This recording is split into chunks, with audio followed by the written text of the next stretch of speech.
Have you ever paused, really paused, to consider that one day you will die, not in a distant, abstract sense, but in a visceral, immediate, undeniable way? Have you ever looked in the mirror and thought, one day this face will vanish, this breath will stop, this moment will never return? Most people don't. Most people live as if death is a rumor, a thing that happens to other people in other places at some later time. But what if you didn't ignore it? What if instead of running from it, you walked toward it? Not with fear, but with curiosity. Because here's the truth. You're going to die. And if that terrifies you, good. It means you're paying attention. But maybe, just maybe, that fact isn't something to fear. Maybe it's the one truth powerful enough to bring you back to life. Why do we wait until tragedy strikes before we truly value a normal day? Why do we rush through meals, ignore sunsets, avoid hard conversations, one as if we're promised tomorrow? Who told you that you had time? This isn't meant to scare you, it's meant to wake you. Because the awareness of death has always been the beginning of wisdom. What if death isn't the end of meaning, but the start of it? What if the reason you feel numb, scattered, or lost is because you've forgotten the most basic fact of existence, that it ends? And that, paradoxically, is where everything begins.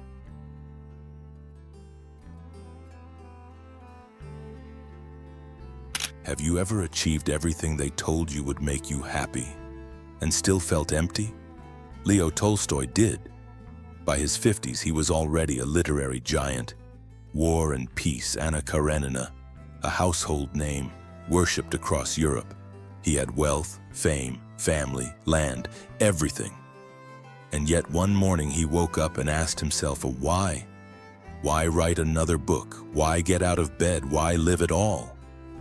He wrote in his diary, "Something strange began to happen with me at age 50.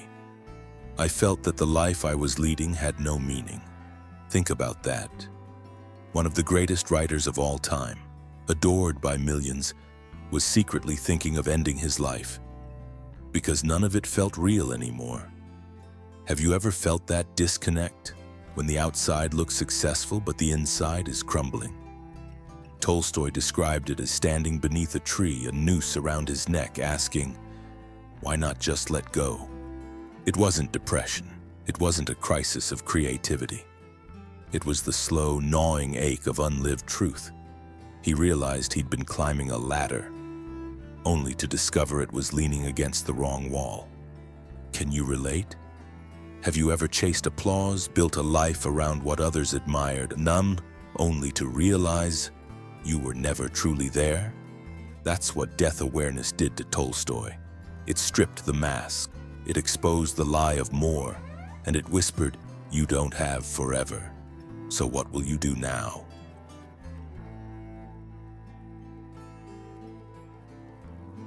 Have you ever had a close call?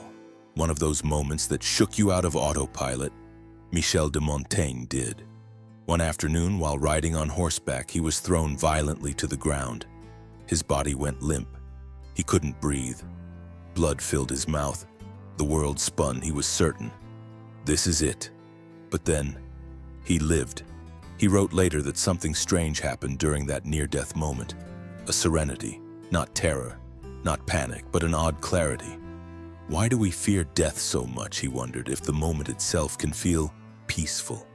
Montaigne realized most of our suffering doesn't come from death itself, but from the stories we tell about it. To philosophize is to learn how to die, he wrote, not as a grim obsession, but as a way to live more fully. So ask yourself, if you were thrown from your own horse, if life stopped you mid-sentence, what unfinished truth would remain? What dream would be lost, still wrapped in fear? Montaigne's fall taught him. Life doesn't promise closure. You don't get to finish the book. You just get today, and the courage to write something true in it.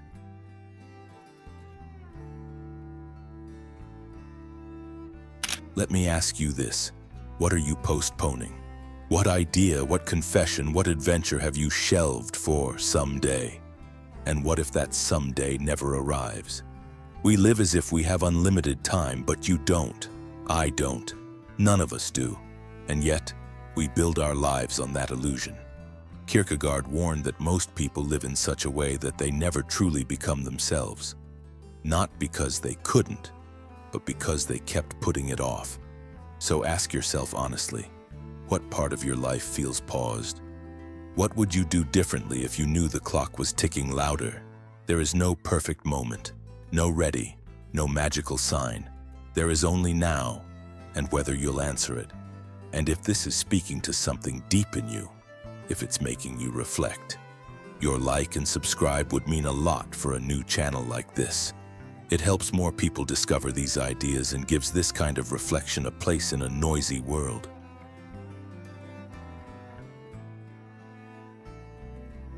Later is the most seductive lie we tell ourselves. Later I'll chase what I love. Later I'll say what I mean. Later I'll live more honestly. But how many tomorrows have already come and gone unnoticed?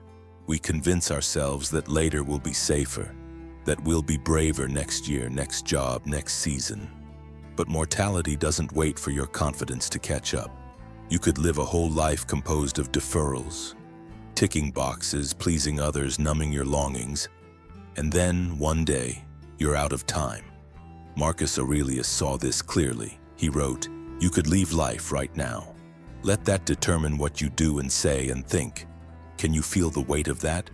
If death is always possible, then life, this life, is always urgent.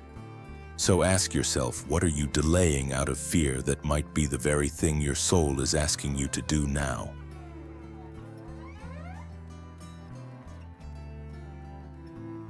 We tend to think of death as the final chapter and the closing door. But what if it's not the end, but a mirror? What if death doesn't just take us, but shows us who we were becoming all along?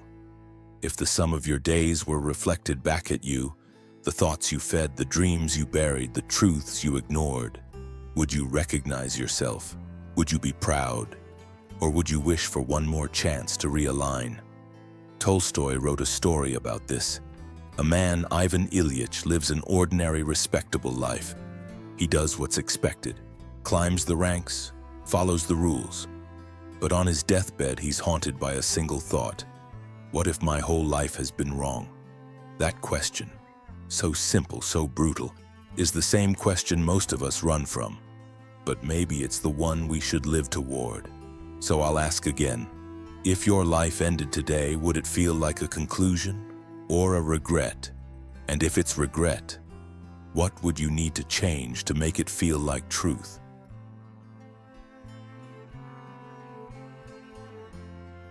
Grief. We often think of it as a curse, a black fog, a wound without edges. But what if grief is a form of clarity? What if it's the one time the illusion of forever is stripped away, and for a moment everything becomes unbearably real? Have you noticed how death sobers a room? How even the most distracted mind suddenly becomes silent at a funeral? In those moments we remember what matters. Not promotions, not new followers, not the shoes we bought or the posts we liked, but presence, kindness, regret, the people we should have held closer, the words we should have said. Grief cracks us open, and in the rawness we glimpse something sacred, that everything we love we will one day lose. So don't run from grief. Let it teach you, let it remind you. If nothing is promised, then everything is precious.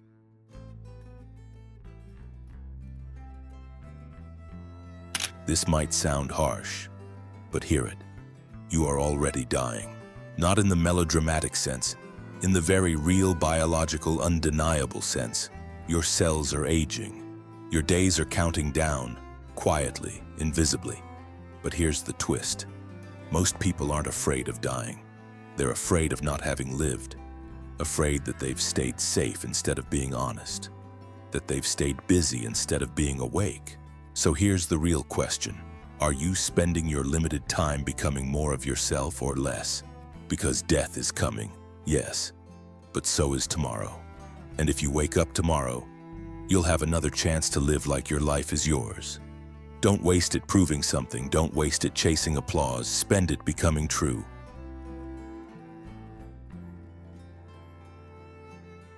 Why does knowing you will die make love feel deeper? Because when you understand that nothing lasts forever, you finally start cherishing the moments that do.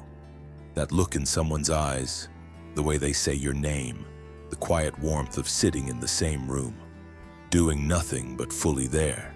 Without death, we might take these for granted, but with death, love becomes luminous, fleeting, irreplaceable.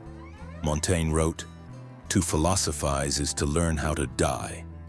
But maybe it's also to learn how to love, fiercely, honestly, imperfectly, before the final curtain.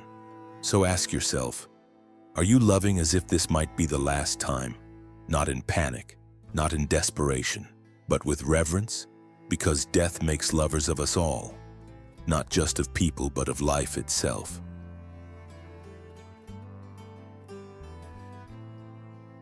What would you do differently if you let go of the need to be remembered? Think about it. So much of what we chase, status, legacy, recognition, is driven by a fear of being forgotten.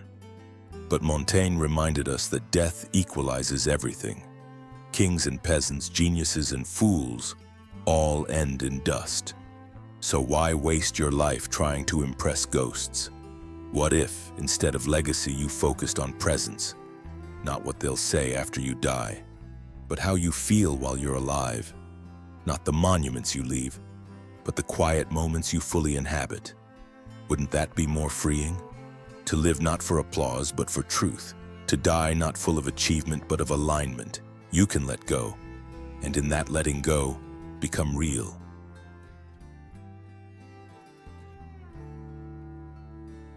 What are you clinging to right now and out of fear? A job? A relationship, an identity that no longer fits? Death doesn't just remove people, it removes illusions. The illusion of control, the illusion of permanence, the illusion that tomorrow is promised. But here's the paradox. When you stop demanding guarantees, life opens up. You stop needing a map and start listening to your compass. You stop asking, will this work out? And start asking, is this true for me right now? That's how you begin to live, not with certainty, but with sincerity. Kierkegaard called this the leap of faith, not into religion, but into the raw, unscripted now. So ask yourself, what would you do today if you stopped needing to know how it ends?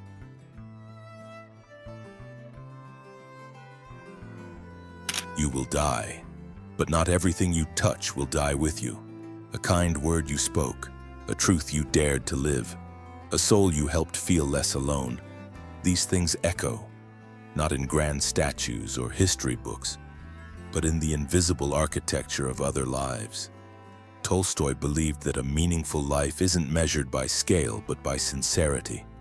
You don't need to save the world, but you do need to show up for it, with eyes open, heart exposed, and spirit unguarded. Have you done that, even once? Then maybe you've already tasted a kind of immortality, the kind that can't be measured, only felt, and maybe that's all that's ever asked of us.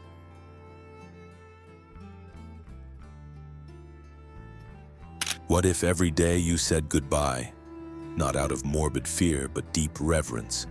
What if you walked through your life like someone about to leave it?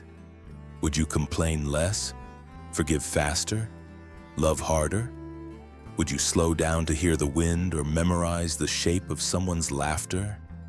Montaigne, reflecting on death, said, "To study philosophy is to learn how to die." But maybe the inverse is true. To study death is to learn how to live. We talk about bucket lists and dreams deferred, but the deepest transformation begins when we realize time isn't waiting, and neither should you. So, what are you waiting for?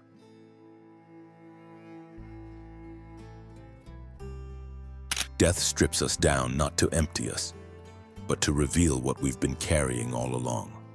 A pulse, a presence, a chance to make this one brief appearance matter.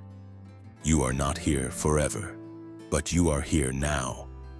And now is the only place where love can be given, where truth can be spoken, where meaning can be made. So say what matters, do what calls you, forgive what chains you. And if you've resonated with anything in this video, if something in you stirred, Know this, you're not alone in feeling it. This channel is small, and if you'd like to help these kinds of reflections reach more seekers, your like and subscribe means the world. But more than that, live your life. Live as though everything real is already inside you, because it is. And the end, it's not the end at all. It's the beginning of becoming who you truly are.